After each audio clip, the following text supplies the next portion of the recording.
Buenas tardes amigos, es un gusto estar reunidos nuevamente aquí con ustedes hoy lunes 11 de octubre de 2021 para nuestra segunda sesión sobre temas en bioética, que en esta ocasión versará sobre la relación entre la genética y la bioética. Nada más y nada menos nos vamos a ocupar de esta cuestión esta tarde. Y bueno, como siempre, muy agradecido de antemano por los comentarios que puedan hacer al respecto, su retroalimentación.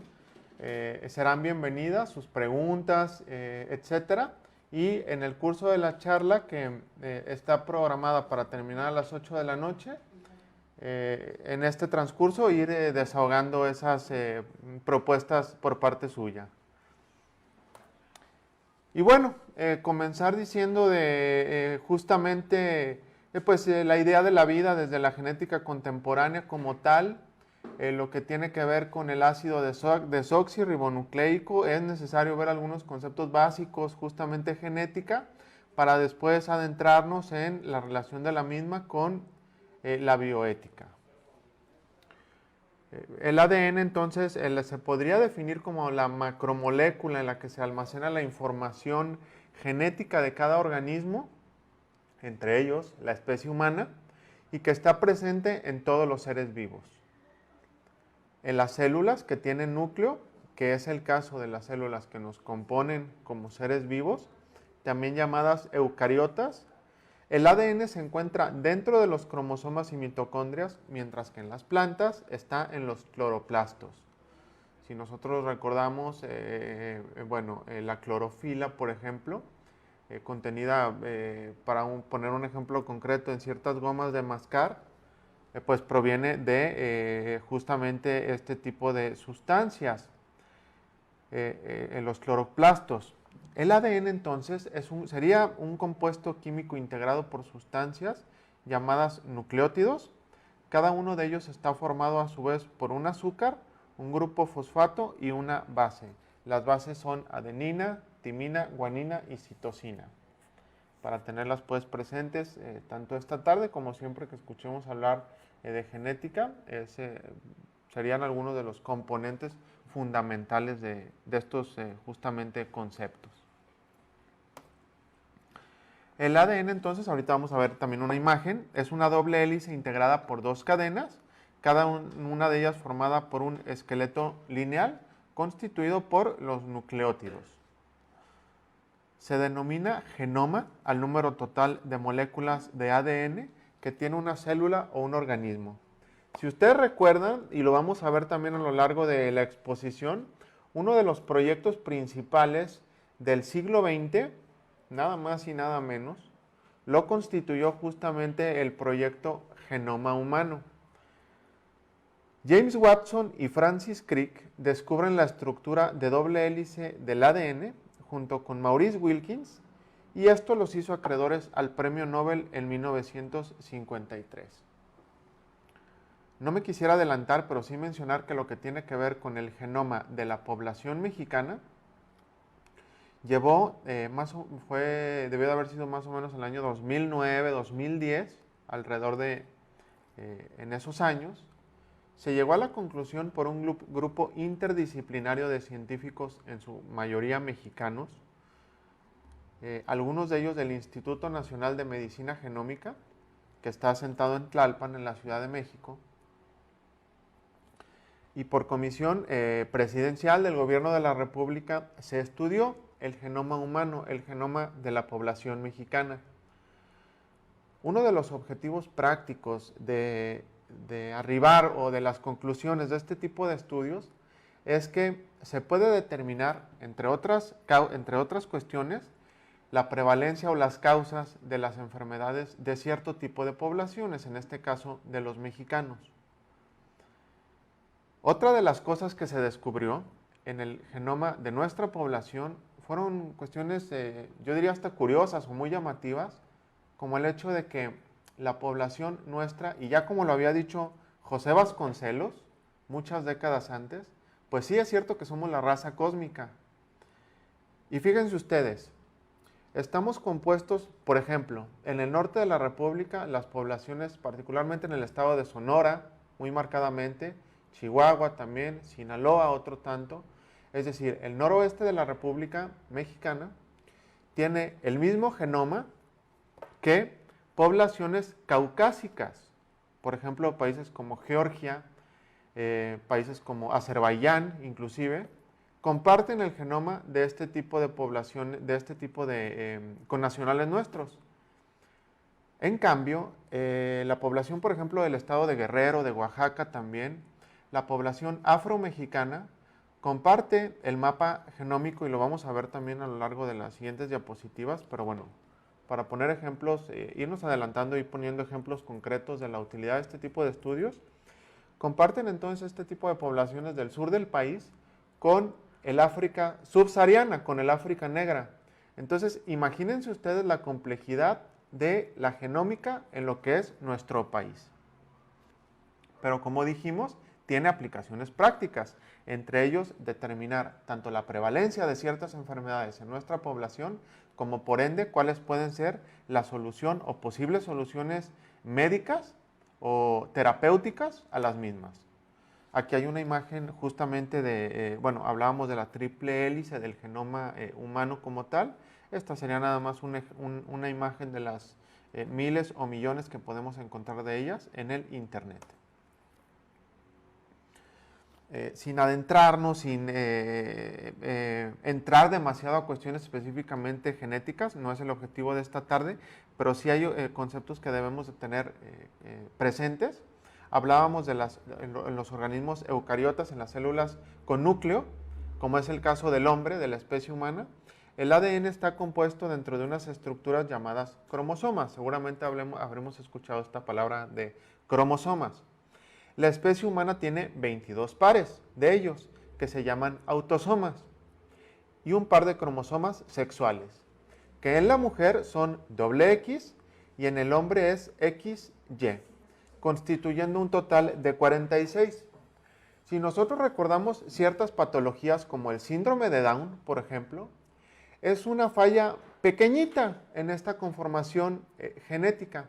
Yo tuve un tío con síndrome de Down, hermano de mi madre, el tío Paquito, que se fue al cielo en el año 2009, vivió con nosotros muchos años, un síndrome de Down avanzado.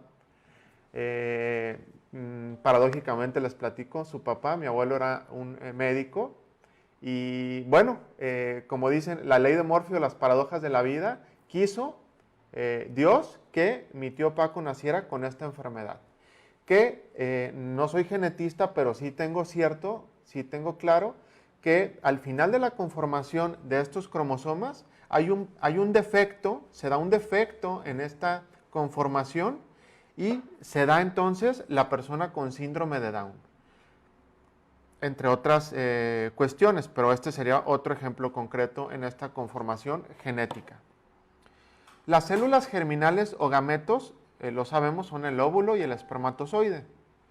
El óvulo aportado por la mujer, el espermatozoide por el hombre.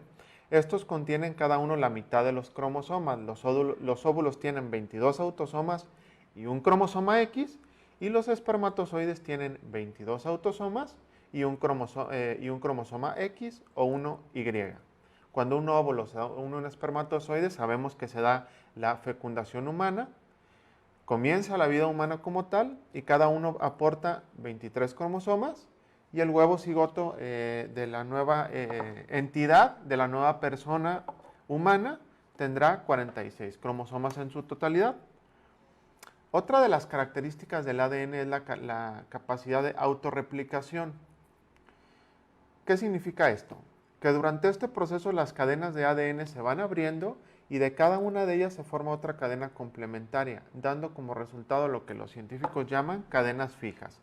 Reitero, no vamos a explicar cada uno de estos conceptos, no nos daría la tarde, no nos daría la hora y media, pero sí es bueno ir familiarizándonos con algunos de ellos. El proceso de autorreplicación ciertamente es un proceso complejo, tiene que ver nada más y nada menos que con la formación de la vida, y en él intervienen una gran cantidad de proteínas. Recordemos las letras A, T, C y G, referidas a adenina, tiamina, citosina y guanina, que constituyen los genes y que podemos decir básicamente que son las unidades de la herencia. cuyas funciones la síntesis de ácidos ribonucleicos y proteínas. ¿Y cuántas veces no hemos oído decir en la herencia, en nuestra descendencia, en nuestros hijos, cómo la genética pues se transmite no nada más en aspectos físicos, no nada más en características visibles en cuanto tal en las personas, sino también, qué sé yo, en los gustos, en las maneras de ser, hasta en las manías? Es increíble ver cómo también se transmiten de generación en generación. Y la genética tiene un papel aquí protagónico. Bueno, una imagen como tal de la autorreplicación que yo les mencionaba. Ustedes las pueden consultar con mayor cuidado en internet, incluso alguna explicación justamente de esto más a profundidad. Y bueno, adelantábamos, mencioné hace algunos minutos justamente el proyecto Genoma Humano. En 2001, a nivel internacional, la compañía privada Celera Genomics publica en la revista Science, que es una de las más importantes a nivel científico en el mundo, los resultados del primer borrador del proyecto Genoma Humano, que ya mencionábamos. Mientras, paralelamente, el grupo de científicos del consorcio internacional lo hizo en otra de las más importantes revistas, que es Nature, en el año 2001 también. El objetivo de este proyecto era conocer el orden de los 3.000 millones de pares de bases o letras, que ya las hemos mencionado varias veces, que conforman el genoma humano. Constituyó, nada más y nada menos, el proyecto más importante y ambicioso en biomedicina del siglo XX y se convirtió indudablemente en un parteaguas en la historia de las ciencias biológicas por todas las consecuencias que ha traído aparejadas. Lo he mencionado, una de las más importantes es lo que tiene que ver con ciertas patologías, por ejemplo el Alzheimer, por ejemplo el Parkinson, ir conociendo, ir estudiando, se abre esta puerta para comenzar a indagar en las causas de estas enfermedades y en sus posibles soluciones. Este proyecto ayudó decisivamente en estas iniciativas. A la secuencia de nuestro genoma se le ha llamado el libro de la vida. En otras palabras, según un científico Copland, debería llamarse más bien el diccionario del lenguaje de la vida, toda vez que los genes no se expresan directamente como se leen, ya que la expresión génica es mucho más compleja. No por nada este proyecto Genoma Humano llevó lustros completarlo. A la par de este proyecto Genoma Humano surgió otro proyecto llamado Ethical, Legal and Social Issues, es decir, aspectos legales, legales y sociales del proyecto Genoma Humano, que en nuestro país ciertas instituciones, como el INMEGEN, el Instituto Nacional de Medicina Genómica, que ya he mencionado, tienen secciones en su directorio, direcciones, áreas específicamente dedicadas a estos aspectos, los cuales han permitido un avance tecnológico pues enorme, y el programa ELSI ha impulsado la discusión de los problemas que dicho avance científico puede tener en la sociedad y que es justamente lo que vamos a platicar esta tarde. Aquí, bueno, una imagen del instituto que les he mencionado. Un servidor tuvo la posibilidad de colaborar en la Comisión Nacional de Bioética de la Ciudad de México, que está justo enfrente, las nuevas instalaciones de este INMEGEN, que también es relativamente reciente, tendrá unos 13 años de haber sido inaugurado más o menos, entre 10 y 12, 13 años. Son instalaciones de punta y bueno, es donde se ha desarrollado entre otras estas iniciativas. Pero pasando a las consecuencias éticas para la comprensión de la vida, que es lo que nos ocupa, es decir, los aspectos bioéticos de la genética. Primeramente, sobre la identidad del ser humano, el proyecto Genoma Humano, el PGH, lo voy a estar mencionando de esta forma, nos ha proporcionado una visión interna más amplia y radical de cómo está moldeada cada vida humana. Nos ha permitido asimismo conocer la similitud que guardamos con otros organismos, permitiendo establecer la unidad de la vida y cobrar conciencia desde el punto de vista, en primer lugar, biológico, de que nuestro lugar en la naturaleza tendrá que ser considerado de aquí en adelante con más humildad. Ha constituido también un fuerte revés a la idea de una singularidad humana absoluta. ¿A qué nos referimos con esto? A que desde el punto de vista genético compartimos, y genómico específicamente, compartimos entre el orden de 96 y 99% de similitud con los demás seres vivos. Y se confirma la teoría de nuestra cercanía, insisto, nada más desde el punto de vista genético y genómico, con las especies más cercanas a nosotros como son el chimpancé o ciertos tipos de simios. Otra de las grandes contribuciones de este proyecto ha sido dejar claras las grandes similitudes que compartimos los seres humanos independientemente de nuestras características físicas y la población a la que pertenezcamos. O en otras palabras, la idea de razas, la raza aria, se llegó a hablar en el siglo XX de la raza aria, por ejemplo, como una de las razas superiores, fue una de las tesis del nacionalsocialismo, del nazismo, el considerar a esta raza como superior, y sobre ello fincaron todo su proyecto político y todo su proyecto también de guerra, armamentístico. Pues esto, el proyecto Genoma Humano, estos avances científicos, no ha venido a totalmente descalificarlo y ponerlo en su justa dimensión. Todas las razas, o mal llamadas, yo diría razas en la especie humana, dentro de la especie humana, no son más que, no representan más que diferencias mínimas, ínfimas, marginales, y todos ciertamente pertenecemos a una única raza, que es la raza humana. En cuanto a la homología con otros genomas, que es lo que ya les compartía, uno de los resultados más relevantes de este proyecto fue saber que los seres humanos compartimos el 99% de secuencia entre nosotros. A la par, también se secuenciaron genomas de distintas especies, lo que ya adelantábamos. Y se encontraron cosas también muy curiosas, muy llamativas. Por ejemplo, que los seres humanos tenemos genes en común con el gusano C. elegans, que es la mosca de la fruta. Aquí aparece su nombre científico. Con el ratón también, y ahora sabemos que con el chimpancé compartimos aproximadamente 96% de las secuencias genómicas. Vaya datos, ¿no?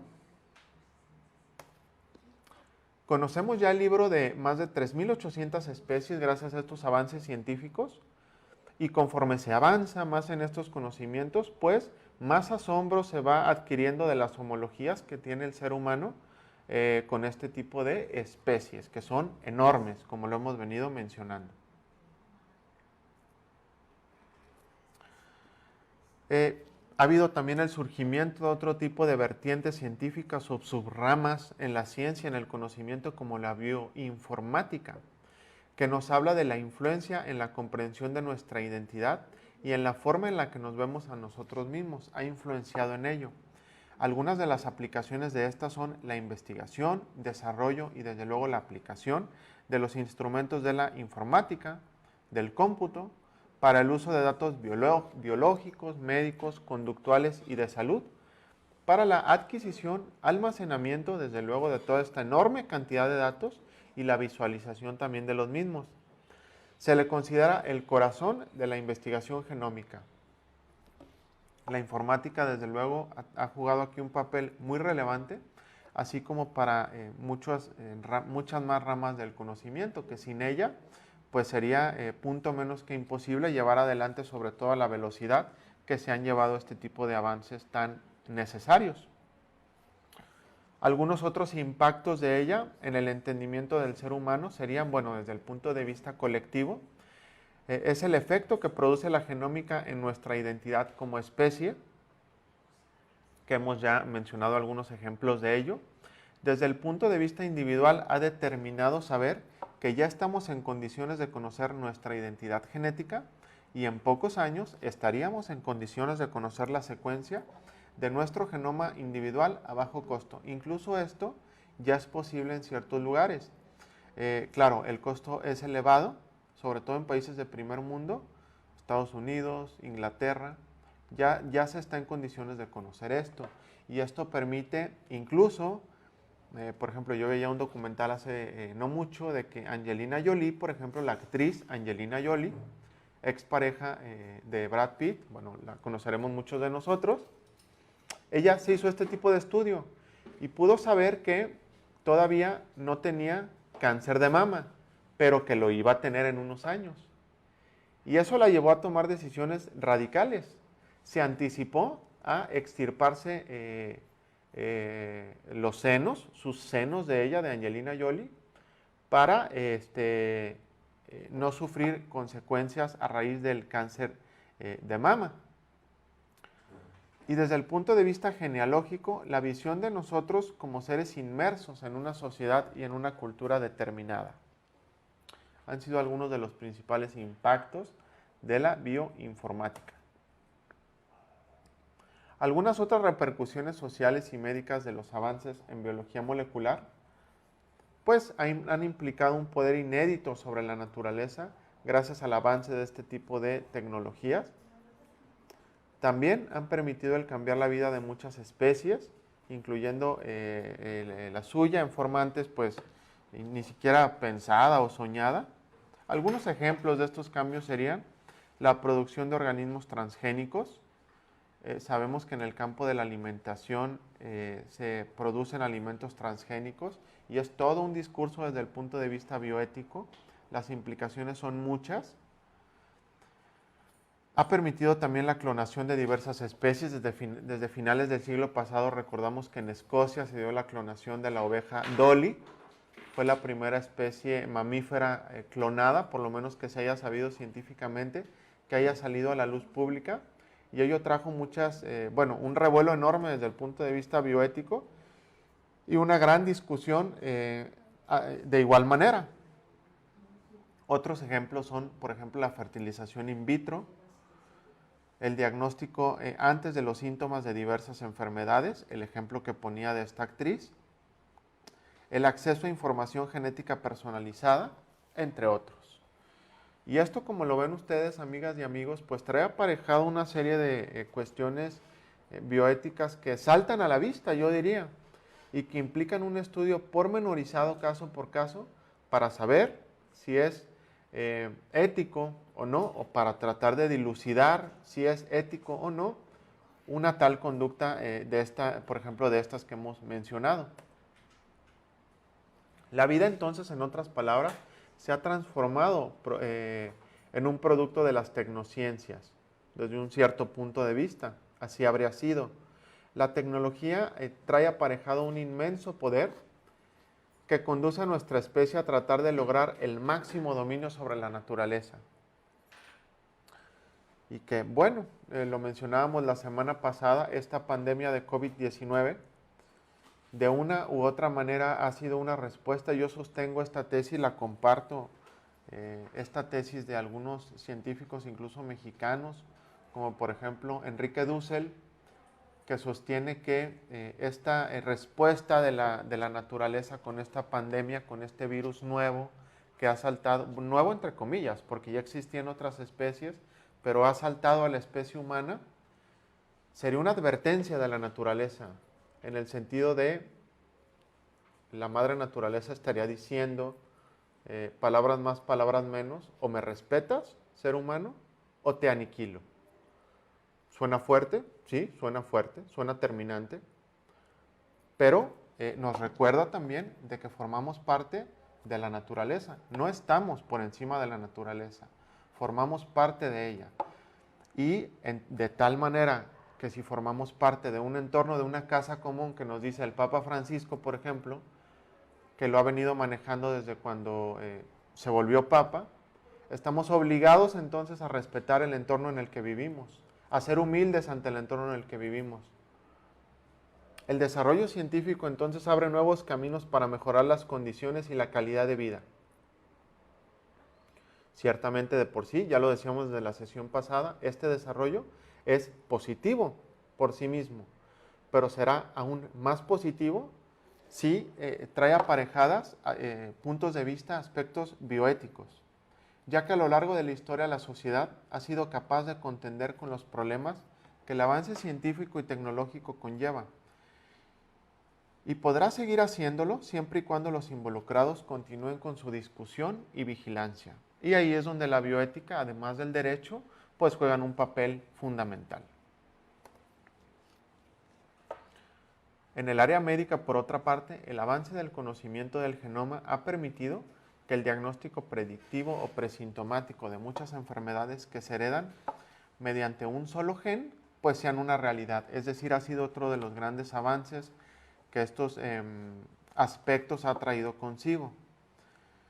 Hay otros nuevos dilemas bioéticos, desde luego aparejados con el diagnóstico predictivo, como pueden ser, por ejemplo, la invasión en el seno materno de cierto tipo de técnicas justamente invasivas que pueden traer consecuencias incluso en el determinar si, por ejemplo, un nuevo producto o una persona en formación tiene una enfermedad tal, pues ello puede determinar a su vez la decisión de la madre o de la pareja en adelantar o en tomar la determinación de terminar con el desarrollo de esta nueva persona.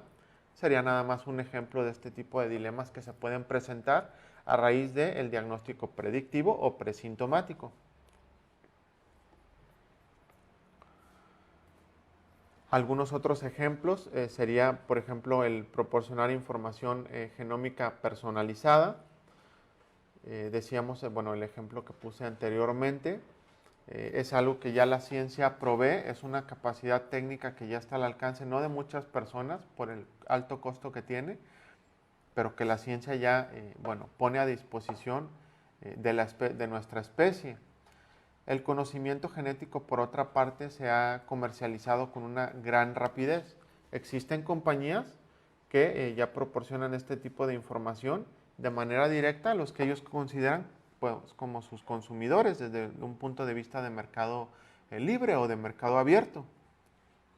También será importante considerar que por el momento no disponemos de información científica suficiente como para pensar que los perfiles genómicos sean útiles para medir riesgos para enfermedades complejas. Tampoco estamos en condiciones de dar recomendaciones de estilos de vida para prevenirlas. Un ejemplo de pruebas o de otro ejemplo concreto de esto serían, por ejemplo, la posibilidad de conocer a nuestros ancestros. Hay incluso gente que se dedica a esta cuestión de conocer nuestro árbol genealógico hasta un cierto límite. Y bueno, este tipo de técnicas lo ha pues potenciado. Existe desde luego también preocupación a nivel mundial por la participación de las compañías aseguradoras. ¿En qué sentido? En el sentido de que si las compañías aseguradoras tienen acceso a este tipo de información, pues evidentemente a su vez estarán en condiciones de restringir el acceso a cierto grupo de personas con predisposición a cierto grupo de enfermedades, con predisposición a cierto grupo de enfermedades a su vez, para adquirir una póliza, por ejemplo.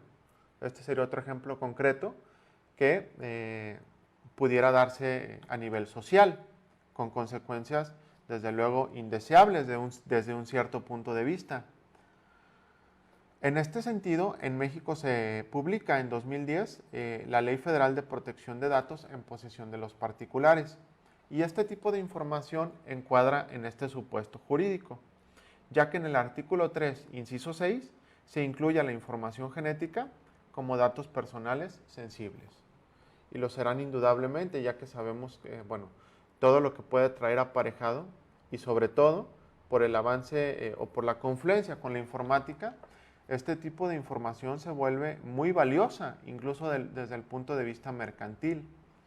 Y es por ello que las leyes desde el punto de vista federal, en específico este artículo que les he puesto aquí, pues están llamadas a resguardar y a proteger a los seres humanos, a los gobernados, a todos nosotros, de las consecuencias que pudieran darse en este sentido. Son las 7 en punto de la tarde. Yo invito a tomar un receso de 5 minutos. Nos podemos volver a ver aquí en 5 minutos a las 7:05 para proseguir con esta charla, si les parece. Ahorita nos vemos.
Continuamos, amigos.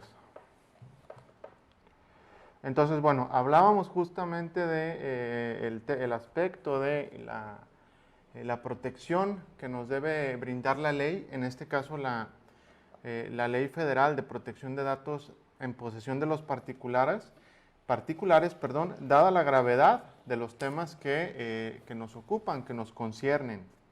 Esta tarde, en este caso, justamente la relación entre genética y bioética y todos los grandes temas o las graves consecuencias que puede traer aparejada justamente las aplicaciones de la genética sobre la vida humana.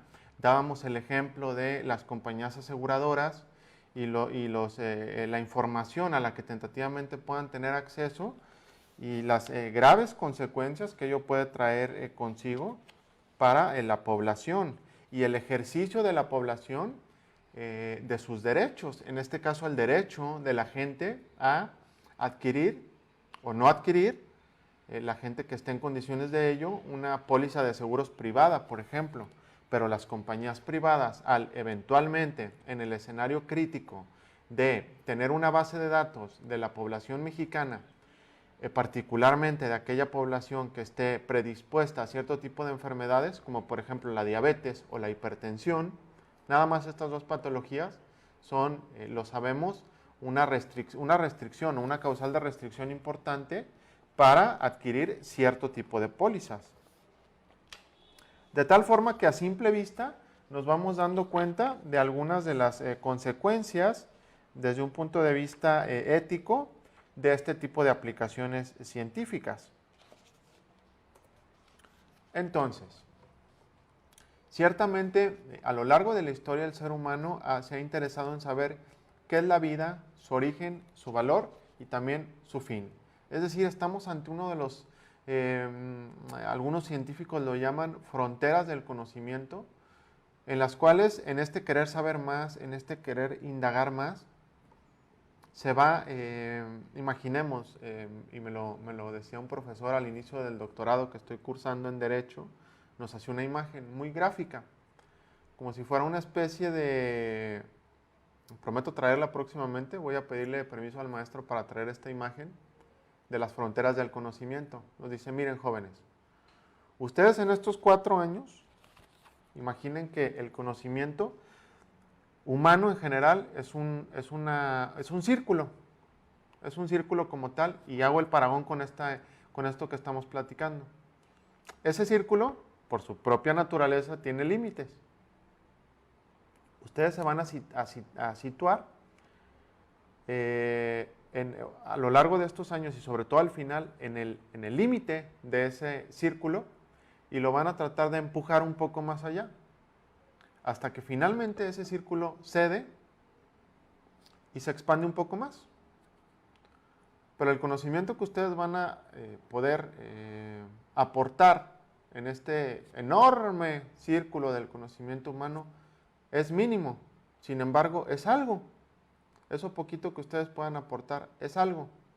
Bueno, en este caso ha funcionado de una manera muy similar.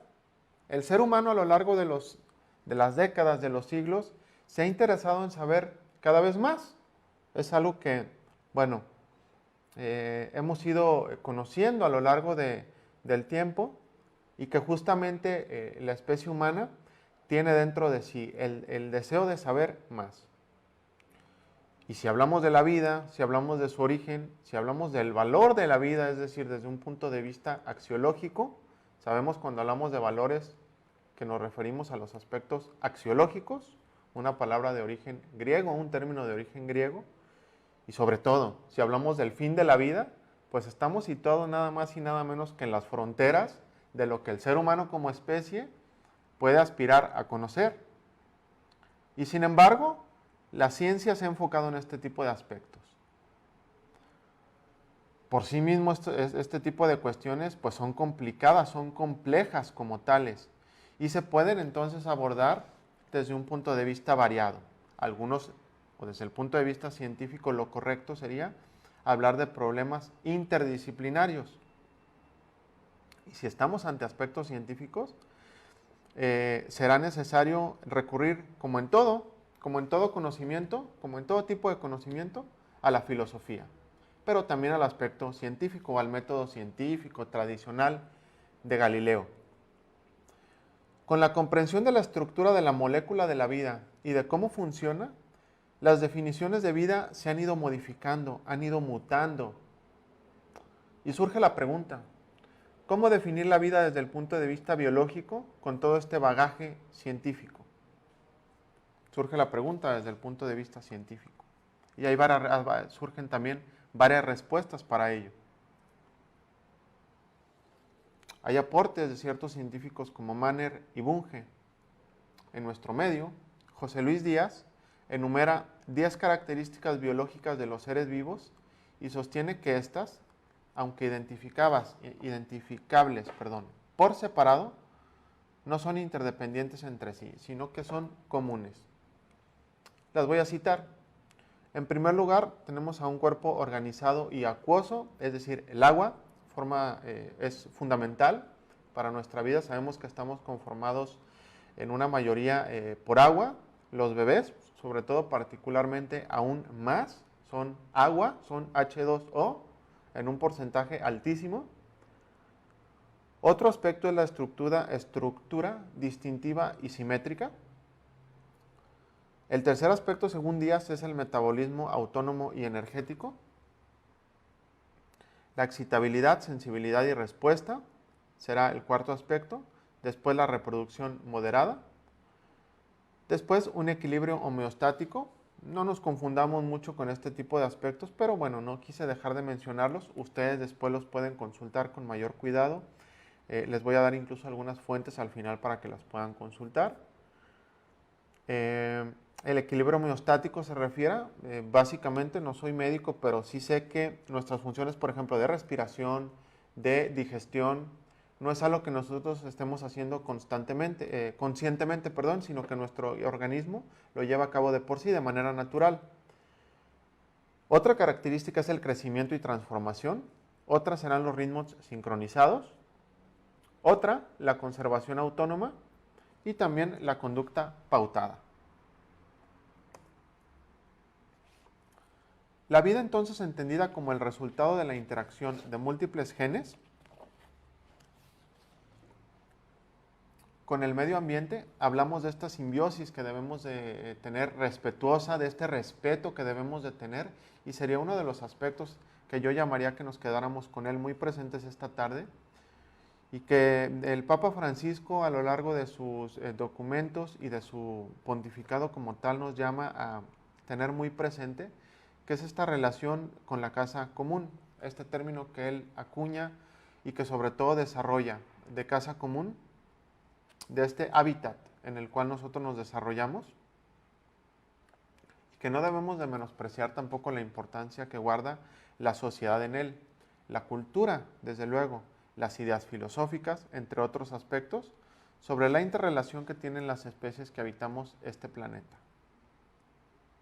Por ejemplo, otro de los documentos del Papa Francisco, no sé si lo mencioné en la sesión pasada, pero lo menciono en esta ocasión, es uno que se llama Querida Amazonía. Yo los invito a consultarlo, está en internet, está en la página del Vaticano, lo pueden consultar de manera gratuita. Y en este documento de Querida Amazonía, y que incluso lo llevó a ser criticado al Papa, yo diría de manera injusta por ciertos sectores, incluso de la misma Iglesia, porque Francisco lo que hace, al sacar el documento final de estas reflexiones, pero que fue producto de un sínodo de obispos de 9 naciones de América del Sur, de la región panamazónica, porque no solo es Brasil el Amazonas, son otros 8 países, Perú, Ecuador, Colombia, etcétera, se reúnen y sacan un documento post-sinodal, es decir, después del sínodo, después de la reunión de los obispos. Y el Papa, después de todas estas deliberaciones, escribe un documento que se llama Querida Amazonía. Y lo traigo a colación porque retoma Francisco la necesidad de tener en cuenta el conocimiento de los pueblos originarios, tenerlo en cuenta, de los pueblos precolombinos, de los pueblos que existían antes de la llegada de los colonizadores europeos en nuestra América, para poner un ejemplo concreto, y de la enorme vastedad de modos en los que ellos se relacionan con la naturaleza, con el ambiente, con el entorno, y que son ajenas por completo al modo en que tradicionalmente nosotros nos hemos relacionado con ella. Y que una de las características distintivas de nuestra manera de relacionarnos con el medio ambiente ha sido justamente el de propiedad, el de sentirnos propietarios desde un punto de vista incluso filosófico de la naturaleza, el dominarla, el someterla y el de extraer de ella lo más que se pueda en cantidad y finalmente en ganancia económica. Y una vez más, la naturaleza como ser vivo que es, como ser sintiente, que lo consideran justamente estas culturas precolombinas, pues responde como un ser vivo que es. ¿Y cómo responde? Tratando de defenderse, tratando de defender lo que le es propio, su propio bios, su propio entorno. Y un ejemplo concreto, lo he mencionado reiteradamente, sería justamente el que ciertos virus, que ni siquiera llegan al estatus de seres vivos, pero que sí confluyen y conviven con los seres vivos, tanto de los animales no humanos como en este caso los humanos, reacciona y se trata de defender. Y yo sostendría esa tesis o la comparto con algunos pensadores importantes en este sentido de respuesta de la naturaleza. Y vamos adelante entonces, amigos. Si hablamos de determinismo genético, tenemos algunas tendencias, pero también algunos problemas desde el punto de vista filosófico, científico. El desarrollo científico, como tal, en el área de la genómica, ha dado lugar a avances que ya hemos ido ejemplificando, pero también a que se lleve a pensar que la genética es el espacio donde se pueda situar el origen y control de múltiples características, ya sean simples o complejas, del ser humano.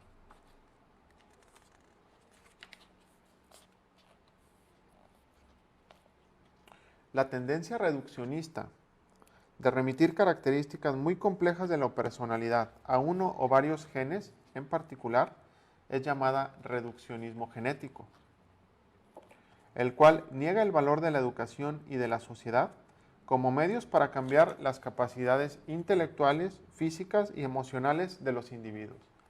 Esta corriente filosófica, y que menciono porque la considero importante desde el punto de vista de los tiempos que corren, dice básicamente que estamos determinados por la genética, por la herencia que ya traemos de nuestros ancestros, incluso de nuestros padres, y que estamos imposibilitados para, a pesar de la educación que recibamos o del esfuerzo que hagamos, a producir algún cambio. Incluso niega la voluntad y autonomía de una persona. Y en última instancia, la responsabilidad que tenemos sobre nuestras acciones. Creo yo que a simple vista, pues saltan, desde mi punto de vista, escucho sus opiniones, leo sus opiniones, de ser el caso, pero creo yo que justamente, y su nombre lo dice, reduccionismo genético, al negar la responsabilidad sobre nuestras acciones, pues está negando justamente un componente básico de nosotros como personas. El principal riesgo de este tipo de corriente reduccionista es que llevado al extremo suele ser fundamento de programas, por ejemplo, fíjense ustedes cuáles serían las aplicaciones prácticas, de esterilización masiva con la finalidad de erradicar a las personas que no cuentan con un genotipo lo suficientemente apto para desenvolverse adecuadamente en una determinada sociedad. En nuestro país, históricamente, en los años 70 más o menos, se llevaron a cabo este tipo de prácticas con la finalidad de ir reduciendo la población mexicana. Es sabido que en ciertos hospitales públicos a las mujeres, después de tener una cierta cantidad de hijos, sin preguntárseles, se les llevaba a cabo la práctica quirúrgica. En este momento se me escapa el término, ligadura de trompas, pudiera ser, corríjanme quienes me estén viendo, pero creo que sería una de ellas, la ligadura de trompas de falopio, para que ya no estuvieran en posibilidades de procrear. Entonces, bueno, alguna de las consecuencias prácticas de este reduccionismo genético es justamente esta que yo les acabo de mencionar. Juliana González Valenzuela, una filósofa, autora mexicana muy connotada también desde el punto de vista de la bioética, afirma que la genética, dice ella, González Valenzuela, no es absoluta ni es unívoco y cerrado el papel nos dice que juegan las determinaciones de los genes, a contrapunto de lo que acabo de mencionar del reduccionismo. Dice que así como no hay sujeto sin mundo, no hay genética sin medio ambiente, sin entorno. La interrelación y la interacción son tan decisivas en el desarrollo de la vida humana como lo es la predeterminación genética. Y obviamente esta queda relativizada por aquella. La interacción contribuye sin duda al hecho de la diversidad infinita de los individuos y de que ninguna configuración humana, ni siquiera en el orden genético, sea repetible. Coincido con ella en el sentido de que, y lo sabemos, que incluso desde el punto de vista de los animales, para poner otro ejemplo de la casa común, del entorno en el que nos desarrollamos, por ejemplo, animales como la cebra, que a simple vista son, bueno, si nosotros las vemos, pues son muy parecidas, casi nos parecen idénticas. Pero la ciencia ha llegado a comprobar que para una mamá cebra, por ejemplo, puede distinguir perfectamente, casi a simple vista, a su hija o a su hijo de las demás cebras. Y que cada cebra es irrepetible. Cada una de las líneas de estas cebras son únicas. Bueno, en el ser humano desde el punto de vista genético sucede lo mismo. De tal forma que no estamos predeterminados genéticamente. Claro que es importante la carga genética que traigamos. Y yo ponía el ejemplo de nuestros hijos. Yo lo veo con mis hijas. Yo tengo cuatas de 4 años y es increíble, casi inaudito, cómo pueden cargar con ciertas características de uno de los papás o incluso de los abuelos o incluso desde el punto de vista de algunos tíos. Entonces sí, la genética sí juega un papel fundamental, pero también lo juega el entorno, también lo juega la educación que le demos a nuestros hijos para ir conformando a la nueva persona o al nuevo ciudadano de esta casa común, para no salir del mismo contexto en el que nos hemos situado esta tarde. Este reduccionismo genético, para seguirlo desmenuzando, remite características de la personalidad a uno o varios genes, ya lo hemos visto. Niega el valor de la educación y de la sociedad para cambiar las capacidades intelectuales. Bueno, son aspectos un poquito que ya hemos ejemplificado.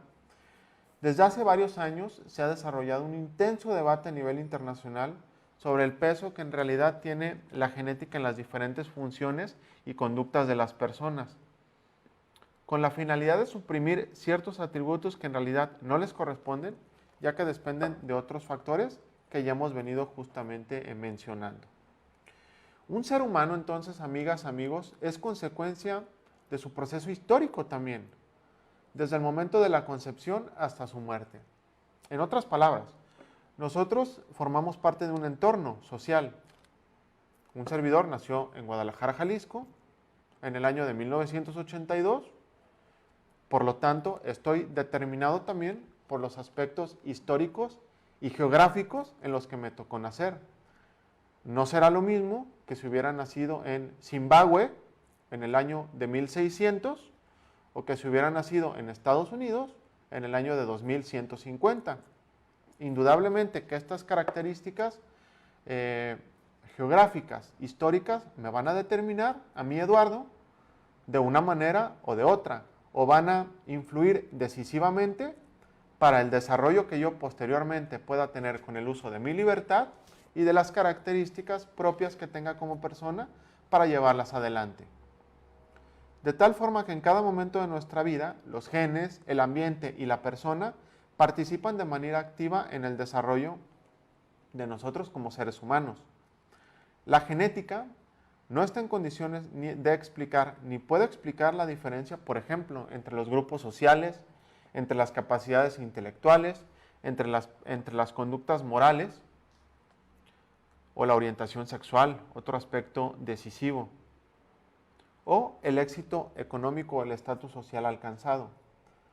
Estoy en condiciones de afirmar, amigo, con bases científicas también, con fuentes científicas, no es una ocurrencia de un servidor, que, por ejemplo, el aspecto de la orientación sexual.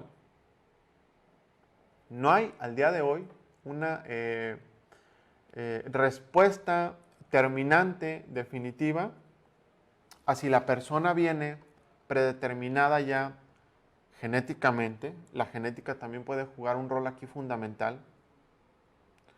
O si en cambio la educación que reciba en casa o la educación que reciba del entorno también, no solo de casa, del entorno, pueda determinar la preferencia sexual de una persona.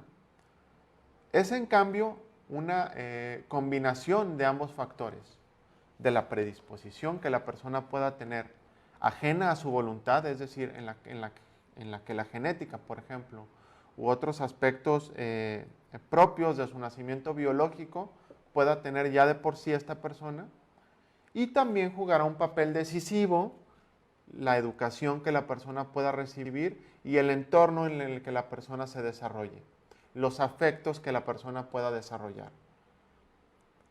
Y bueno, hay aspectos, documentos también fundamentales desde el punto de vista internacional, desde el punto de vista supranacional, como la Declaración Universal sobre el Genoma Humano, en el ámbito de las Naciones Unidas, que ustedes pueden descargar gratuitamente también en internet y que es un documento muy recomendable para leer detenidamente.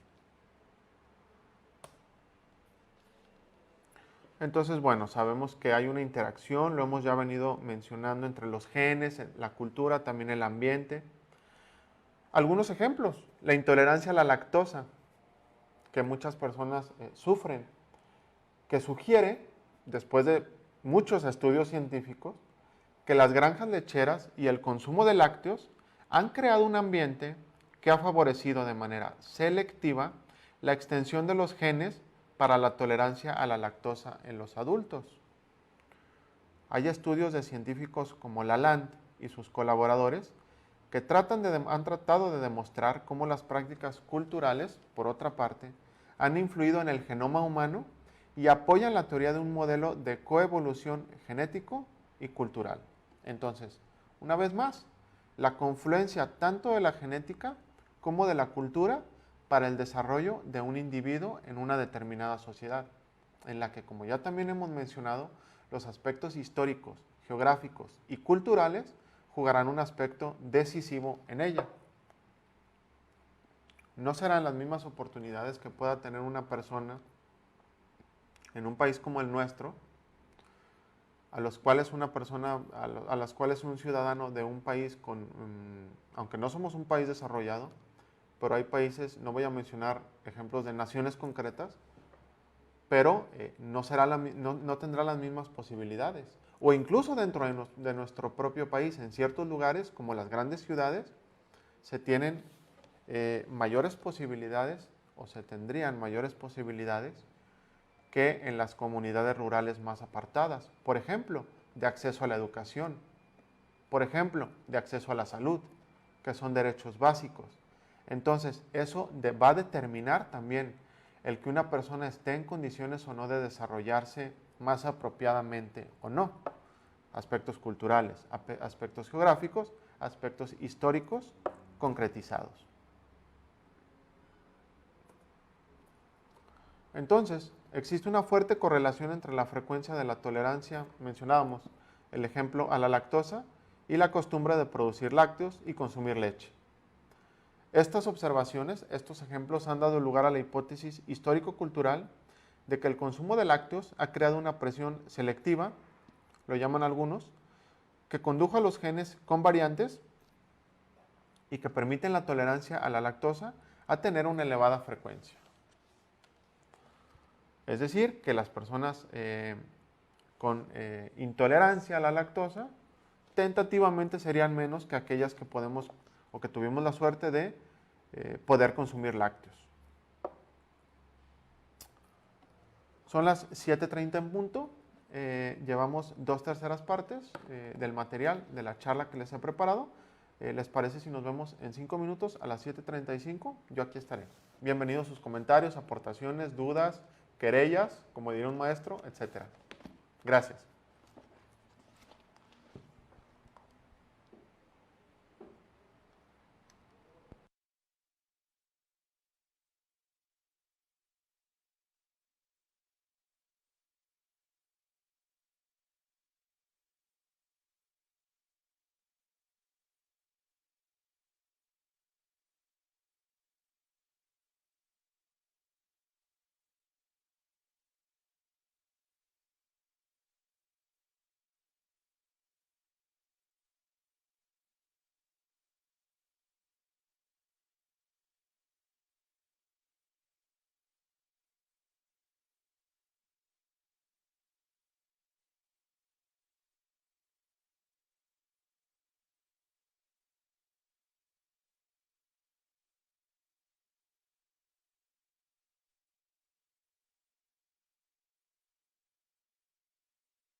Muchas gracias, amigas, amigos. Continuamos con la última parte de nuestra plática de esta tarde, bueno, espero que ustedes también la sientan amena. Yo la he sentido amena.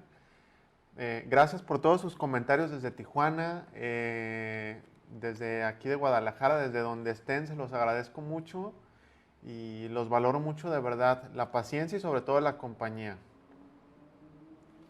Porque a pesar de la distancia, bueno, siento que estamos muy cercanos, la verdad. Entonces, bueno, poníamos el ejemplo de aspectos hasta coloquiales, ¿no? Como la intolerancia a la lactosa, cómo juegan un papel fundamental para ejemplificar estos aspectos que hemos venido mencionando, cómo los genes y la cultura, así como el ambiente, confluyen necesariamente, se alimentan mutuamente para ir desarrollando tanto a la persona como individuo, como a la colectividad también. Y sabemos que esto llevado al extremo a lo largo de la historia ha traído consecuencias funestas. Recordemos, por ejemplo, que una de las tesis de Adolfo Hitler en los Juegos Olímpicos de Berlín 1936, los últimos antes de la Segunda Guerra Mundial, como un atleta estadounidense, se me va ahorita el nombre, de raza negra en el atletismo, ganó el primer lugar, contradiciendo la tesis de Hitler, de que los atletas de raza aria eran superiores. Y cómo el racismo pervive hasta nuestros días, es algo inaudito, increíble desde el punto de vista científico. Hemos dado datos duros, como la diferencia entre las llamadas razas dentro de la especie humana, pues no existen realmente, son marginales las diferencias. Y sin embargo, el racismo todavía hoy en el año 2021 no ha desaparecido. La ciencia aquí está, los datos duros aquí están a disposición de quien los quiera consultar. Y sin embargo, aspectos como el racismo increíblemente persisten. El valor de la vida humana en general y de la vida humana en especial. Bueno, sostenemos la tesis con la ciencia en la mano, con datos duros también, de que todos los seres vivos son valiosos. Lo hemos venido ejemplificando con lo que acabo de mencionar también. La pregunta que se nos plantea es si todos son igualmente valiosos. La respuesta podría ser que sí, en primera instancia. Hablo de todos los seres humanos, no solo del ser humano. Para el ser humano, la vida de su especie, lo sabemos, generalmente vale más que la de cualquier otra. Sin embargo, en el sistema de la cadena alimenticia, la desaparición de muchas especies puede tener consecuencias desastrosas en esta. Mientras que la desaparición de la especie humana, fíjense bien lo que voy a mencionar, no tendría consecuencias importantes en este sistema e incluso podría beneficiar al planeta. Recordemos las imágenes del año pasado, en los momentos más álgidos de la pandemia, como ciertas playas, incluso aquí en México, la de Veracruz, yo recuerdo una imagen aérea del puerto de Veracruz, completamente limpia las playas, el litoral de esa parte del Golfo de México, en el sector mexicano. Es increíble cómo cuando nos ausentamos, cuando las masas se ausentan de ciertas partes del planeta, el planeta dice, gracias, me dejaste respirar un poco. A eso se refiere este párrafo. Pero naturalmente, los seres humanos no queremos desaparecer de este. No estamos llamados a hacerlo. El cristianismo nos llama a tratar de pervivir. Y la misericordia de Dios, desde el punto de vista teológico, es infinita. Y nos podríamos seguir poniendo ejemplos de diferentes aspectos del conocimiento. Acabo de citar incluso la teología. El ser humano ha desarrollado características propias que le confieren singularidad, como el lenguaje, el tamaño y configuración del cerebro, único en el ser humano, la conciencia de sí mismo, del pasado y del futuro. Estaba yo leyendo hace unos días un documento que les recomiendo realmente mucho, que es la Salvifici Doloris de Juan Pablo II, en el cual, en uno de sus primeros números, dice San Juan Pablo II, que el ser humano es el único ser dentro del reino animal que sabe que sufre. Claro, todos los demás, los seres vivos sufren. El sufrimiento en el mundo animal es innegable y es reprobable también. Sin embargo, nosotros como especie somos la única que sabemos que sufrimos y que al saber que sufrimos, ese sufrimiento se eleva a la máxima potencia y la dignidad humana se eleva a la máxima potencia, paradójicamente por el ejemplo del dolor. Fíjense ustedes. También nos distingue una forma peculiar de inteligencia, entendida como la capacidad de conocer, aprender y razonar, siendo la capacidad de aprendizaje de una enorme importancia en su desarrollo, o la que ponía del lenguaje. Ciertas especies como las abejas, por ejemplo, tienen una cierta forma de comunicación, la ciencia las ha estudiado, ¿sí? Es increíble cómo se pueden llegar a comunicar, los delfines también, las ballenas también, o hasta los elefantes. Pero la capacidad que tenemos de lenguaje, de desarrollar diferentes idiomas, es única en la especie humana. Las anteriores características nos han permitido manipular el medio a nuestra conveniencia y el de dominar a otras especies, o desde el punto de vista negativo, el subyugarlas, con las consecuencias que ya conocemos, desafortunadamente, llevadas al extremo. El ADN entonces, aproximándonos a la recta final de nuestra charla de esta tarde, es la clave genética de la vida. Quedémonos con esto. Es uno para todo lo vivo y al mismo tiempo es diverso en las especies, las poblaciones y los individuos. La lectura del genoma humano contribuyó decisivamente a la invalidación, como ya lo hemos mencionado, de antiguas concepciones racistas, que se basaban en las características externas de los seres humanos, las cuales han cambiado en respuesta a múltiples factores, como el clima. Es sabido que para la gente del África negra, la piel, la epidermis de este tipo de poblaciones humanas es mucho más resistente al sol, por ejemplo. Y esto se ha desarrollado a lo largo de décadas, de siglos, de milenios. Y finalmente, la naturaleza, por medio de la genética, provee a este tipo de poblaciones de mayor capacidad de resistencia al sol, donde es más fuerte, como en el África subsahariana, abajo del Sahara, en el África de raza negra. Y esto ciertamente no los hace diferentes al resto de los seres humanos.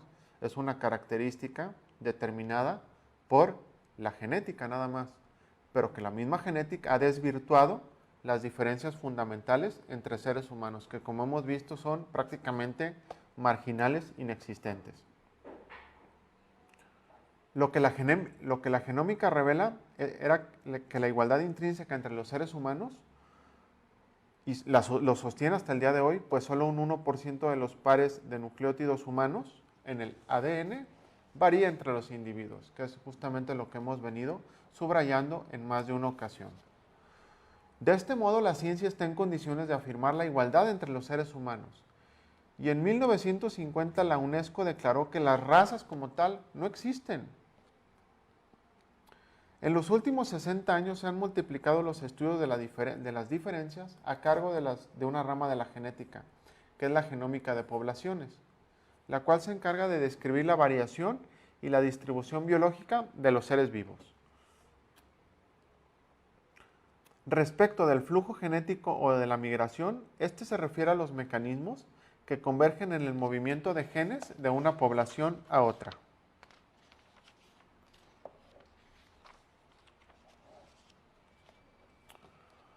Hablábamos del sufrimiento desde el punto de vista de Juan Pablo II, pero hay otros científicos importantísimos, como hablar de Max Scheler, que dice que el respeto excesivo a la vida puede llegar a ser inmoral. ¿Cómo dice esto Max Scheler? Advertencia que parece ser adecuada para limitar al poder actual que tienen los médicos de extender la vida más allá del límite que pueda tener sentido para el propio paciente, como lo refiere también Ronald Dworkin, otro importantísimo filósofo de los últimos años.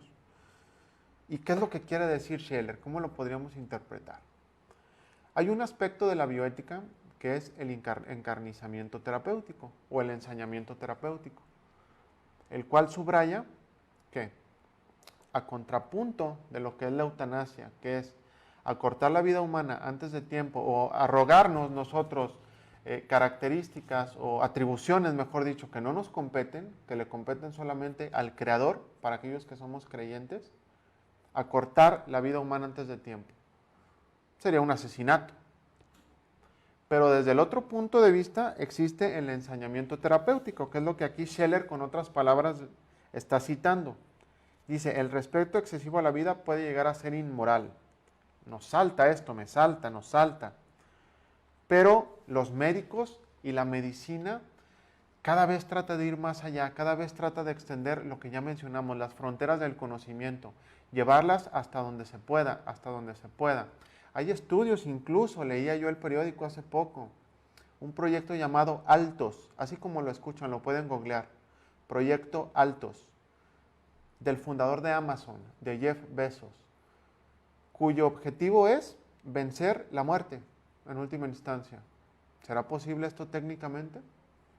Puede serlo, puede ser técnicamente en las próximas décadas viable, pero ¿será ético? ¿Será bioético? Dejo abierta la pregunta. El flujo genético entonces es un componente importante de la estructura poblacional, ya que permite determinar hasta qué grado cada población de una especie ha evolucionado de manera independiente.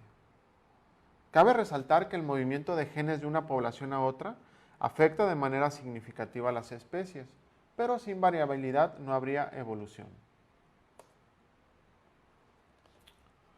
La variabilidad genética, este término, obedece entonces a un hecho filosóficamente esencial, que el ser mismo de la vida es cambio, es un cambio histórico, es un cambio geográfico, lo hemos ya ejemplificado, temporal y espacial.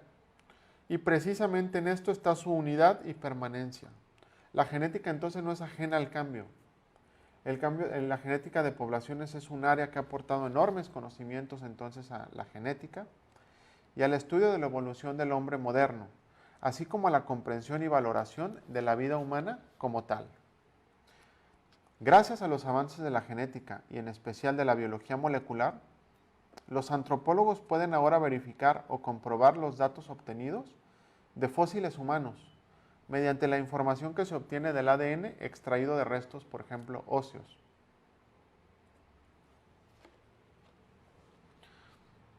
U otros avances, como que la herencia materna mitocondrial tiene la virtud de que el árbol filogenético basado en el ADN mitocondrial pueda ser interpretado como la genealogía o el árbol genealógico materno de nuestra especie. Y ahora estamos en condiciones de saber, amigas, amigos, que todos los tipos de ADN mitocondrial en la población completa de humanos tienen un ancestro femenino común, al que se le ha tenido a bien denominar como la Eva mitocondrial. Ojo, no estoy afirmando que científicamente la teoría de Adán y Eva sea cierta. La misma Iglesia acepta que esto es una especie de explicación mitológica, bíblica, pero sí podría dar luces y da luces desde el punto de vista científico acerca de nuestros orígenes. Y cómo no recordar los frescos de Miguel Ángel de la Capilla Sixtina con la creación de Adán primero y la creación de Eva. Y la ciencia después, paralelamente, llega a estas conclusiones. Me parece altamente simbólico y me parece altamente significativo. No sé si ustedes lo compartan. Se han estudiado también otras regiones de nuestro genoma, como el cromosoma, que ya mencionamos. Sería la contraparte masculina del ADN mitocondrial, porque solo se encuentra en varones y es transmitido de padres a hijos, lo cual puede servir para trazar la historia paterna. Se ha reportado que el ancestro común del cromosoma Y, del que somos portadores los seres humanos masculinos, modernos, vivió en África hace entre 60.000 y 100.000 años. Esto, amigos, es lo que nutre la teoría del surgimiento de nuestra especie en el África. Qué paradójico, ¿no? Que si todavía existe el racismo en estos años, en este 2021 y sin embargo, la vida como lo conocemos o nuestra especie, muy seguramente tuvo surgimiento en el continente negro. Paradójico, ¿no? Bueno, hay otros aspectos, seguramente ya no me va a dar tiempo de desmenuzarlos como yo quisiera, pero sí los menciono. Las investigaciones sobre genómica de poblaciones han sido realizadas por muchos científicos en más de 1800 pueblos aborígenes de todo el orbe. Pueblos aborígenes donde existen como tal, bueno, en Australia existen pueblos aborígenes, en Papúa Nueva Guinea, al norte de Australia, existen pueblos aborígenes, son solo ejemplos, o los maoríes de Nueva Zelanda son pueblos aborígenes. Los esquimales quizá también pudieran entrar en este tipo de esquemas. Han esbozado las afinidades y las diferencias genéticas entre los distintos pueblos del mundo, así como sus relaciones, migraciones y evolución histórica. Bastante interesante.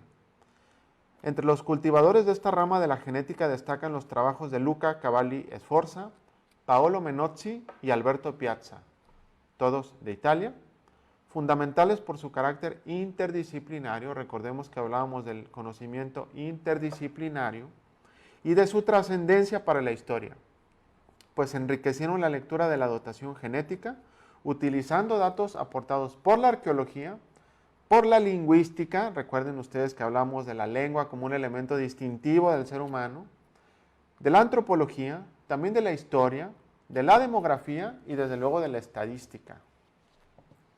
Conocimiento interdisciplinario. La bioética de por sí es interdisciplinaria.